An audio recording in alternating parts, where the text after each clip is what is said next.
En ce qui concerne l'enseignement, aujourd'hui je vais vous parler de l'enseignement et ce que nous devons entendre par enseignement dans la parole de Dieu. Certains pensent que être enseigné sur la parole, c'est uniquement recevoir des informations sur cette parole, recevoir des connaissances sur cette parole, recevoir des révélations sur cette parole. Mais ce n'est pas ça, être un enseignant selon la parole. Est enseignant celui qui enseigne, oui, mais qu'est-ce qui nous donne l'enseignement véritablement? Vous savez, il y a un mot en hébreu, zahar, qui est le Strong 2094, qui nous explique ce qu'est le rôle de l'enseignant. L'enseignant est celui qui réprimande quand quelqu'un commet une faute. L'enseignant est également celui qui avertit lorsqu'il voit un danger arriver sur l'assemblée. L'enseignant fait briller l'évangile du Fils de Dieu, parce que l'enseignant fait briller la vérité au milieu des ténèbres. L'enseignant est celui également qui signale, afin de détourner le troupeau de l'erreur, des mauvaises interprétations, des fausses doctrines. L'enseignant est également celui qui donne de la science. Et nous savons qu'ici, lorsque nous parlons de science, nous parlons de science de Dieu, qui est la sagesse. Parce que la parole de Yeshua est une parole de sagesse et de vie. Celui donc qui reçoit l'instruction d'un véritable enseignant reçoit la sagesse de cette parole et il reçoit la vie. L'enseignement a aussi un rôle très spécial. Il n'est pas enseignant qui veut.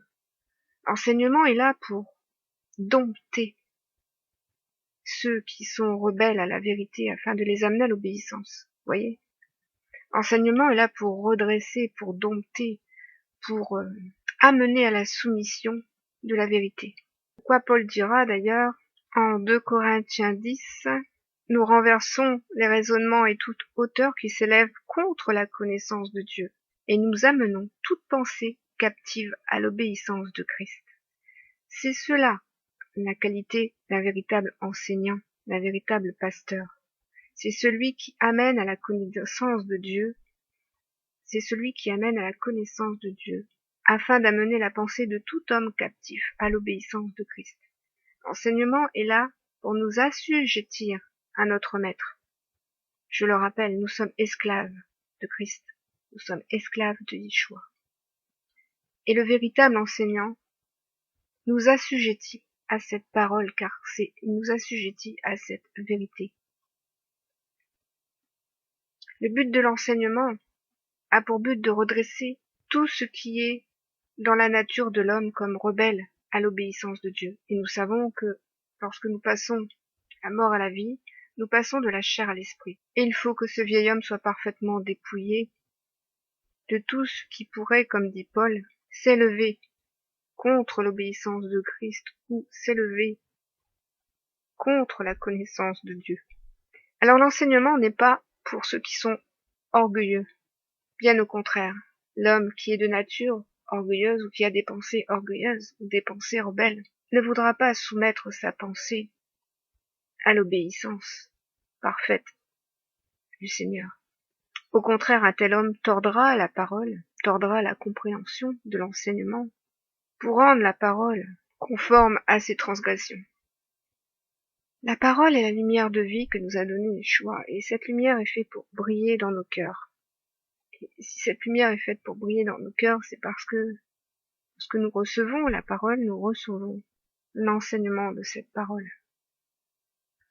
Et cette compréhension, en fait, n'est pas donnée par l'apôtre qui enseigne. Cette compréhension nous est donnée par l'esprit de la parole que nous avons reçue.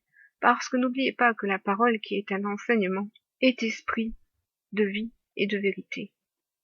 Je le répète, la parole est esprit de vie et de vérité pour celui qui la reçoit. Donc celui qui reçoit l'enseignement, qu'est la parole, reçoit l'esprit de vie et de vérité. afin que l'Esprit amène à la connaissance de cet homme toute la sagesse qui vient du Fils, toute la vérité qui vient du Fils, toute la justice qui vient du Père, et afin que cet homme puisse lui-même devenir semblable à l'image de Yeshua, que cet homme puisse lui-même pratiquer les mêmes œuvres que le Fils, c'est-à-dire des œuvres de justice, qui sont les œuvres qui plaisent à Dieu, qui sont les fruits qui plaisent à Dieu. Pour terminer, je vous dirai que l'enseignement a pour but de faire connaître aux hommes les préceptes de Dieu, c'est-à-dire sa volonté. C'est pourquoi le Fils est venu donner son enseignement, et comme il a dit, je suis venu vous faire connaître le Père. Et c'est pourquoi il a dit que la vie éternelle, c'est de faire la volonté de Dieu et de celui qui l'a envoyé. Le véritable enseignement nous apprend aussi à craindre Dieu. C'est par la crainte que nous pouvons observer et mettre en pratique toute la parole. Et il y a une dernière chose que je voudrais vous dire, c'est que cet enseignement de la parole exerce nos mains au combat, pour le combat de la foi. Car si nous croyons à la parole, qui est la vérité, alors nous avons foi en la vérité. Et je vous rappelle que le véritable combat est celui de la foi en Jésus-Christ, de la foi en Yeshua Mashiach, et que donc cette parole nous exerce au combat.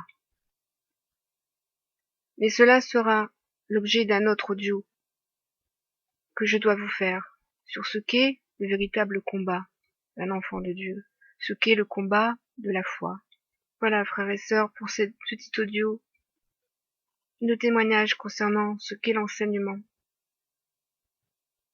Soyez tous bénis et grandement fortifiés en cette heure qui est sur le monde. Priez et veillez. Shalom.